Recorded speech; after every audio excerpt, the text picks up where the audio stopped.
Hello everyone. So today I'm sitting in Cafe Rouge in North London on a lovely sunny, quite warm Friday the 13th. And I'm here with Jenny Finlayson.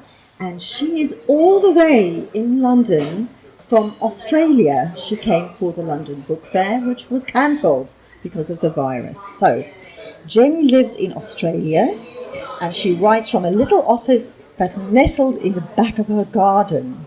She talks out loud when she writes, and she has an audience of wild birds. She also mind maps to get to her stories.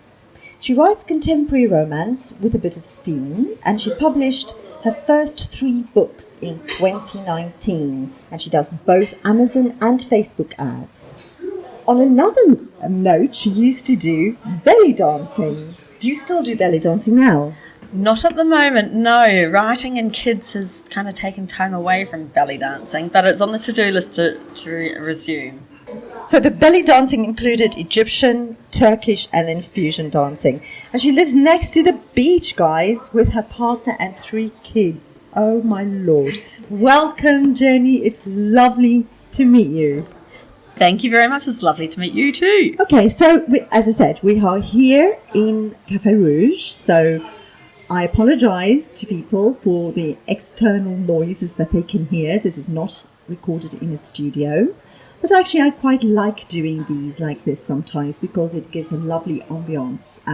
Hopefully, you'll get that and join us in this lovely atmosphere when you're listening to this. So, Jenny, I want to talk to you about love. Okay, so I'm interviewing quite a few romance authors because it fascinates me why love is such a thing. You know, we know that romance is one of the highest selling genres of books there is. So obviously people love love. And it fascinates me why we need that in our lives, why we want that, why it's such a thing for us, and why romance authors in particular write about love. So I think for me, why I started wanting to write romance was as a child, and I discovered my older sister's romance books. It was a form of escapism. It was a place where I could go and read about these amazing stories that always ended happy.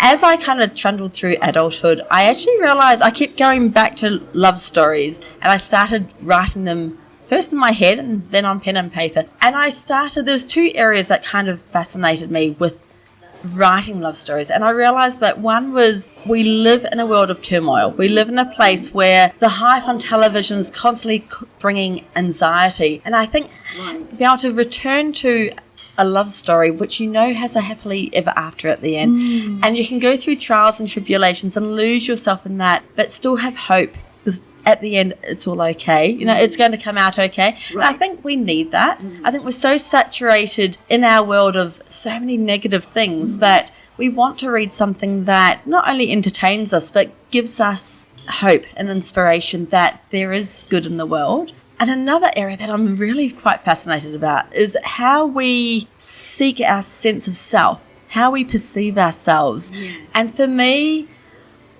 you know, we are what we buy and we are what we watch. We're also what we read. And I think that the more and more that we look for things in the world that we want to create for ourselves, on how the person we want others to perceive us to be. And so by more and more by reading, watching romance movies or reading love stories, we're actually trying to become a person that we want to perceive to the world, someone who doesn't want to be lonely, someone who wants that happily ever after. And I think also, and for me personally, my main characters are all very strong and capable women, the perfect person. And it's nice I think to be able to read through and seeing that the most perfect person is imperfect. And they go through their trials and their tribulations, and they still have their challenges with relationships and they still have obstacles with love, but they get there. You know, they get through that. Yeah. So the seemingly perfect becomes imperfect, but they still find what's right and what they want in their life. And I think that's really nice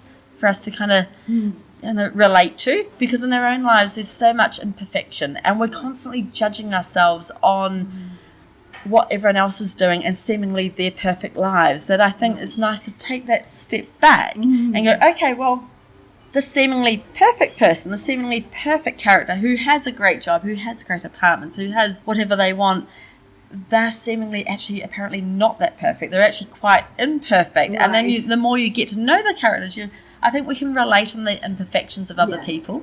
And I think that's really important to have as something to ground us, where we're constantly keeping up with the Joneses. We're constantly got status anxiety, and we're constantly kind of marketed to be better people, to be more perfect. So I think by taking that step back, and we all deserve to have someone. No one deserves to be lonely. Right.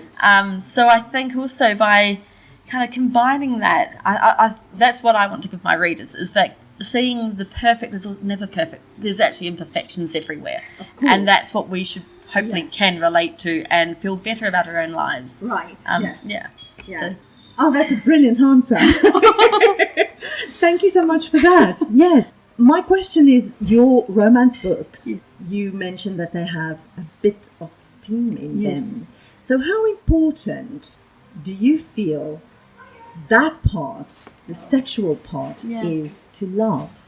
I think the reason why I decided to choose steam was because to me it's the reality of the world that we live in. Of course. I think it forms part of the relationship, that forms part of our loving. Mm-hmm.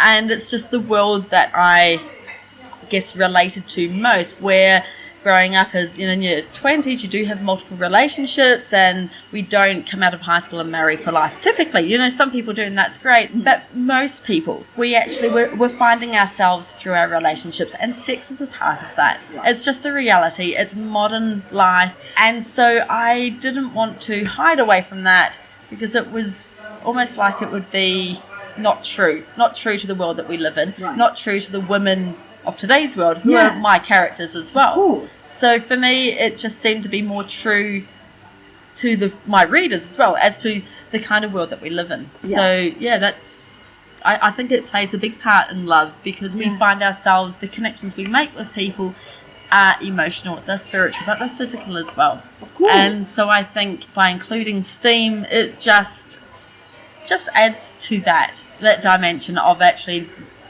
the root of finding love. And it's one element that contributes. And makes it seem whole. Makes it seem whole. Correct. So my other question is, you're right, of course, that all of our mistakes and faults and everything makes us who we are, and of course steam is part of it. But how about the spiritual side of it? Do you include that in your books, and do you think that is an important part of it? And by that I don't mean religion, spiritual. I'm talking about the spiritual side of two people coming together, if you see what I mean. Yeah, sure. Yeah, I think I probably don't include it as such a bigger element as the emotional side and the kind of what it feels like to kind of just be together. But the spiritual side comes into it, because without kind of meeting each other on the same plane is not the right word, but at the same level, and really getting each other, which is the spiritual connection, there is no connectedness, there is no relationship. And it's not just the spiritual side with your partner, but also how you feel with the rest of your family, who may also be characters within the story. It may be your friends or your workmates who you have a disconnect with, and you don't have that spiritual connectedness. So I try and bring in all of those elements to various degrees, because they're also all important in an overall plot. They're also how we kind of work in today's world as well. There's some people you do connect with, and you connect on so many different levels. And there's some people that you'll meet who are strangers who you feel like you've known forever. Right. Vice versa. There's some people that you've known forever who you've just never really connected with. Right. And I think that's important to show as well, because that is, as I said before, that's the world that we live in. And I want to portray reality, and I want people to relate to it as well. I don't want it to be a story where it's all fantasy in this ideal world, because that's not reality for anyone. No. And I think people find that really far more difficult to relate to, although it's great escapism. It's perfect escapism. It's wonderful escapism. It really is. But for me personally, I want strong, capable women in today's world. I want people characters that people can relate with, and relationships that they can relate with as well. I think it's really important because that really compounds the importance of love when everything else is so real. Yeah, I agree with you. And I think it is kind of part of the reason why, I don't know if you have this in Australia, but in the UK we have a television program, reality television program called Love Island. And it's one of the most popular television programs in this country. And I think there is a reason for that. It's because of the love and because people look at that. And what I find just from talking to people and observing things, that one of the reasons I think it's so important to read and live in romance is because not everybody is lucky enough to find that. And so that is often the escapism. Do you think? Totally.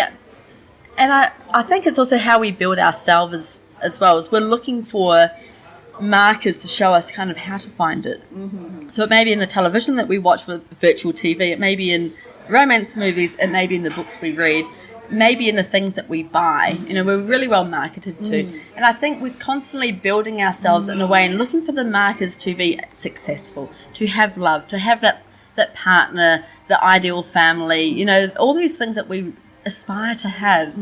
And there's no clear route as to how to get any of that. So I feel virtual TV particularly, you know, reality TV, it really shows us visually, whereas books show us in our head as to ways that we can kind of ascribe to those notions of finding love, finding someone.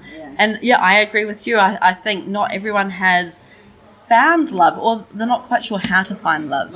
Because there's a lot of noise out there, so we're not always sure exactly if what we're doing is right, or are we good enough. And I think that by going back to what we have around us and kind of building up our self-belief in ourselves and our self-identity, how we perceive ourselves is really important.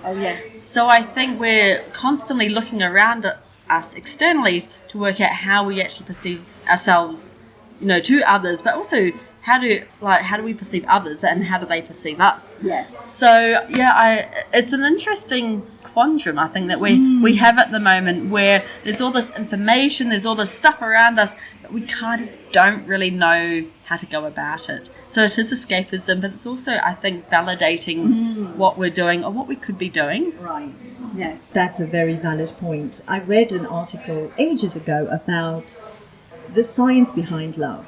Of course, science behind everything. But I don't actually think that works because, again, to go back to television, I think they had some program ages ago here where they put people together scientifically and they got married without actually meeting each other beforehand. That was the first step, was to get married, and it failed mostly because I don't think love is necessarily a scientific experiment.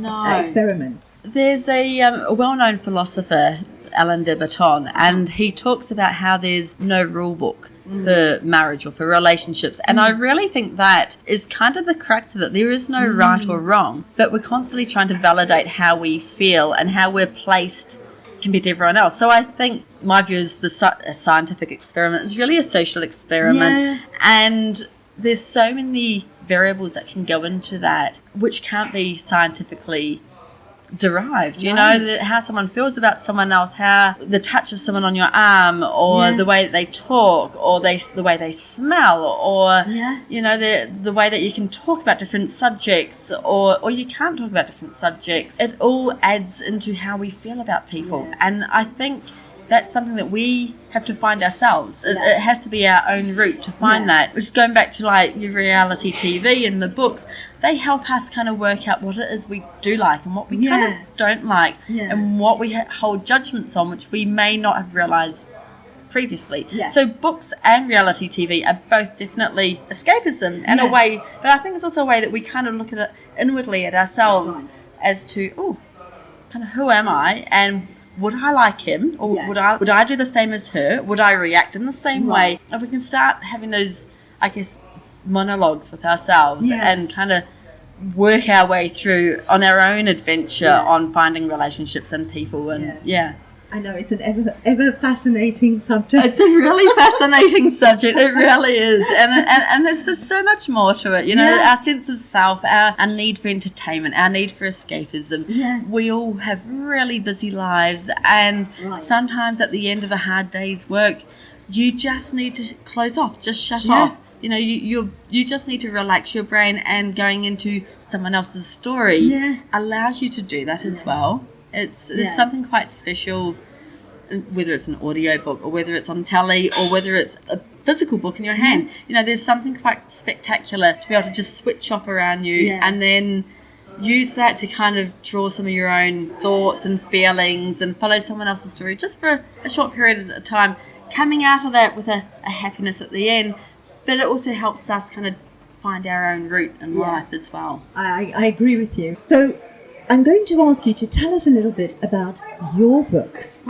Because you said you have 3 published last year, and you've got some more coming this year, don't you? Yes. So tell us a little bit about your books, your characters. Sure. So all of my books are set in London. So I used to live in London many years ago, and there was something quite captivating for me about London. It really represented kind of a modern, fast world. So I have all of my series set in London. All of my main characters are very capable and accomplished women. They're women who we would see as successful in their own right.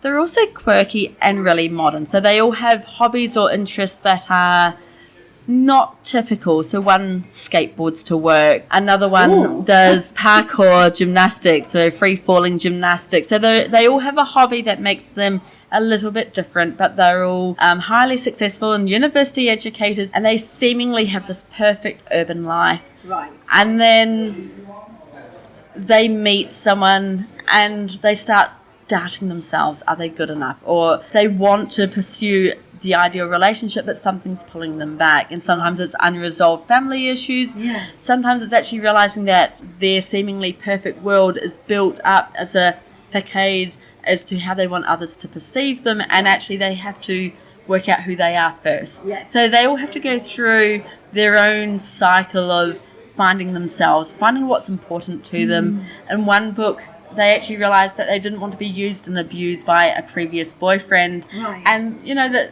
and that's okay for them to say, look, I really like you, but I think I want more than what you're prepared to give, and to put it back on him, you know, and to actually walk away as much as that hurts. And so I think it's that kind of whole modern take where it's important to find who you are and what's really true to yourself before making that step to commit to someone else. Yeah.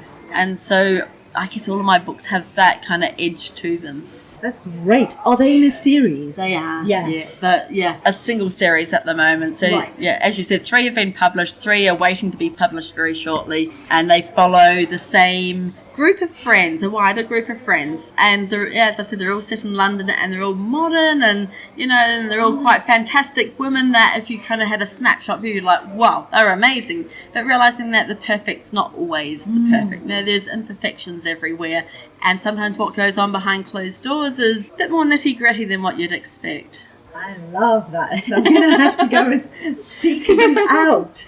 So can you tell us what the series is called and what the books are called? Sure. So my series is actually a London billionaire romance series, is the actual series. And there's a whole heap of books. So there's Decoding the Billionaire, there's Defying the Billionaire, Denying the Billionaire. There's all a bit of a theme happening here.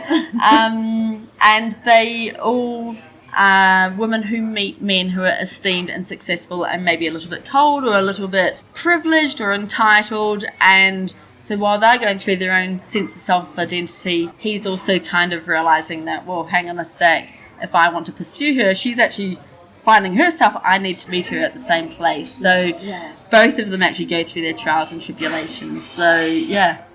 I love that. It sounds wonderful, and you've piqued my interest. So I'm going to have to read those now. So I want to ask you, what at the end of your time would you like to be your legacy in the world?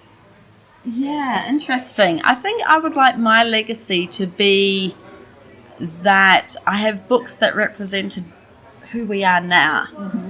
And that women don't need to be scared to be themselves. Right. regardless of how successful they are, or whatever your definition of success is. It's a legacy of books that show kind of what it is like for a modern woman, an urban woman, to be going through to find her happiness, her partner. And I think just having that snapshot as to, in 100 years' time, say, well, this is what it was like for life back then. That sounds awesome, because I think they will look back and go, that history was cool. Either that, or they'll go, what were they thinking? Probably the latter.